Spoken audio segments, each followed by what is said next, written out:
Добро пожаловать на канал Рецепты из тетради. Сегодня я предлагаю приготовить пирог «Дунайские волны», который, как можно понять из названия, появился и пользуется большой популярностью в Австрии и Германии. Полный перечень ингредиентов, а также краткую инструкцию по приготовлению вы, как всегда, найдете в описании под видео. В первую очередь подготовим форму, дно которой необходимо смазать растительным маслом, а затем выстелить пергаментной бумагой. У меня, кстати, форма размером 28 на 19 см и высотой 5 см. Теперь займемся тестом. Берем 180 граммов хорошо размягченного сливочного масла и перекладываем его в достаточно большую миску. Сюда же добавляем пакетик, это как правило 80 граммов ванильного сахара. И с помощью миксера начинаем масло взбивать.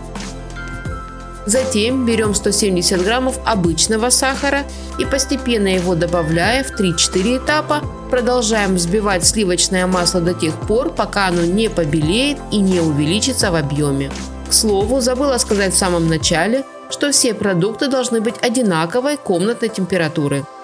Во взбитое масло добавляем 4 яйца, но не все сразу, а по одному. То есть добавили одно яйцо и миксером вмешиваем его до полного объединения с маслом и так далее.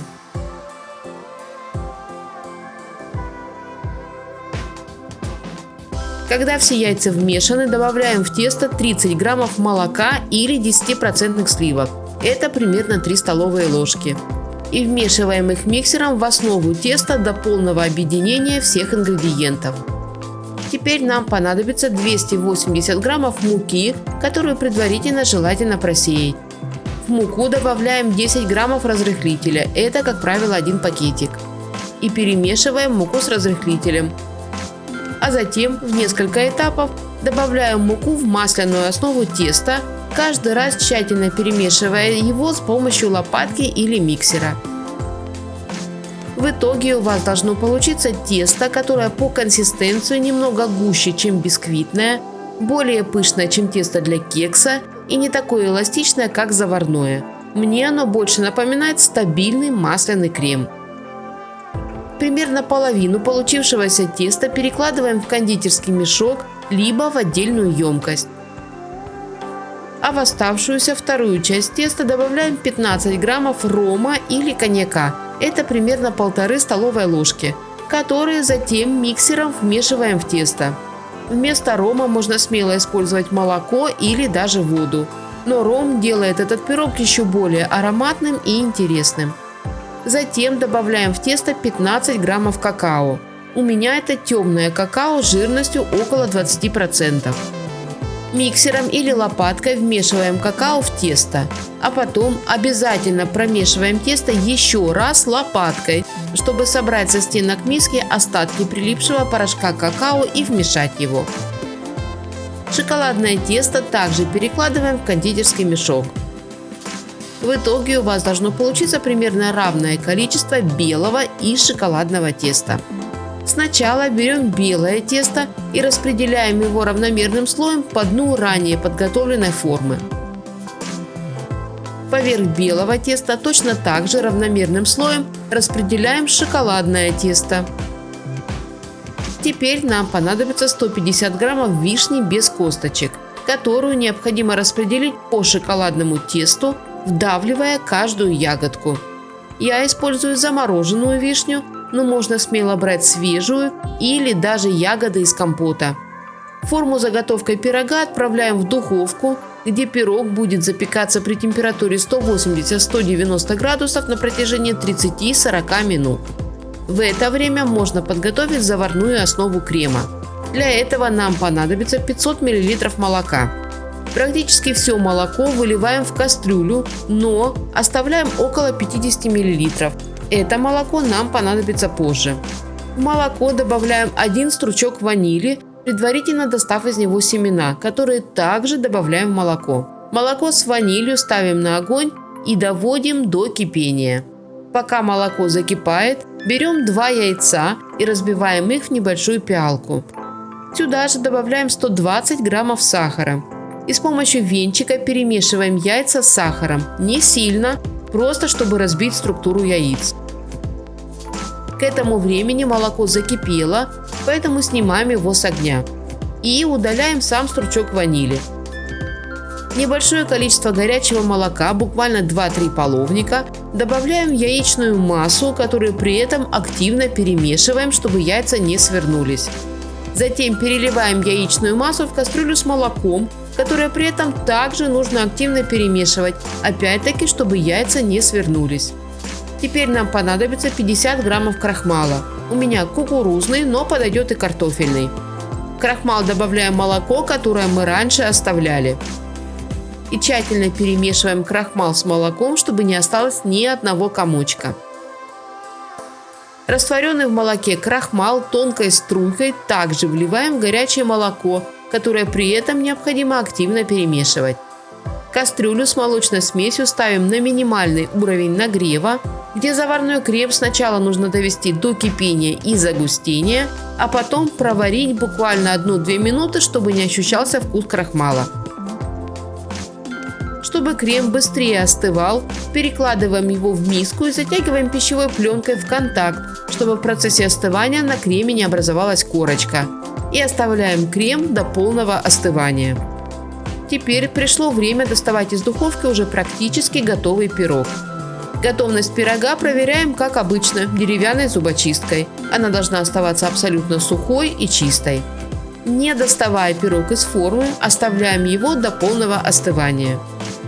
У меня заварной крем уже остыл, и как вы видите, в остывшем виде он получается достаточно густым. Теперь можно с ним работать дальше. С помощью миксера перемешиваем заварной крем, чтобы он снова приобрел кремовую консистенцию. И берем 180 граммов хорошо размягченного сливочного масла, которое небольшими порциями добавляем в заварной крем, каждый раз тщательно его вмешивая с помощью все того же миксера. На выходе должен получиться густой и стабильный, но при этом воздушный масляно-заварной крем с ярким сливочно-ванильным ароматом. Теперь самое время выложить крем на поверхность пирога. Но перед этим мне пришлось нарастить высоту формы с помощью ацетатной ленты, поскольку высоты в 5 см все-таки маловато. Поэтому лучше использовать либо форму большего размера, но тогда пирог получится более низким, либо форму с более высокими бортиками. В общем, выкладываем весь крем на пирог и стараемся его распределить по всей поверхности более или менее равномерным слоем. Форму с пирогом затягиваем пищевой пленкой и убираем в холодильник на 1-2 часа, чтобы крем охладился и схватился. Через пару часов достаем пирог из холодильника и быстро готовим шоколадную глазурь. Берем 150 граммов шоколада, у меня это 56% шоколад, который нам необходимо растопить либо на паровой бане, либо в микроволновке в режиме коротких импульсов. В растопленный шоколад добавляем 2-3 столовые ложки любого растительного масла без запаха, которое затем нужно вмешать в шоколад. Вместо растительного можно использовать такое же количество сливочного или кокосового масла, но тогда глазурь получается более твердой. Шоколадную массу выливаем на слой крема и аккуратно распределяем ее по всей поверхности. Кстати, вместо шоколадной глазури можно использовать обычный порошок какао, которым необходимо обсыпать крем сверху. Традиционно поверхность пирога украшают волнистым узором, который делается с помощью обычной вилки или зубчатого шпателя. Теперь снова затягиваем форму с пирогом пленкой и убираем дунайские волны в холодильник как минимум на 30-60 минут, чтобы шоколадная глазурь полностью застыла. В результате получается вот такой вот пирог с характерным волнообразным рисунком внутри, который и пирогом-то назвать сложно. Это скорее полноценный торт, в котором гармонично сочетается влажное, практически кексовое тесто, кислая вишня и нежный в меру сладкий ванильный крем. Но лично мне масляный крем в последнее время кажется хоть и вкусным, но слишком жирным. Я немного этот момент не учла, поскольку не готовила дунайские волны и масляные крема в целом уже много лет. Поэтому в следующий раз я буду использовать какой-нибудь другой, более легкий крем, например, крем-чиз. По желанию пирог можно дополнительно украсить вишневым соусом, который сделает его не только более ярким и красивым, но и усилит вкус вишни внутри пирога. Подводя итог, могу сказать, что дунайские волны – это эффектный и очень вкусный пирог-торт, который может стать как идеальным дополнением домашнего чаепития, так и настоящим украшением любого праздничного стола. Не забывайте ставить лайки, если вам понравился этот рецепт. И, конечно же, подписывайтесь. У меня в тетрадке еще много вкусных и интересных рецептов, которыми я с радостью поделюсь. Мира всем нам, здоровья и чистого неба над головой. Берегите себя и своих близких. Приятного аппетита и до новых встреч!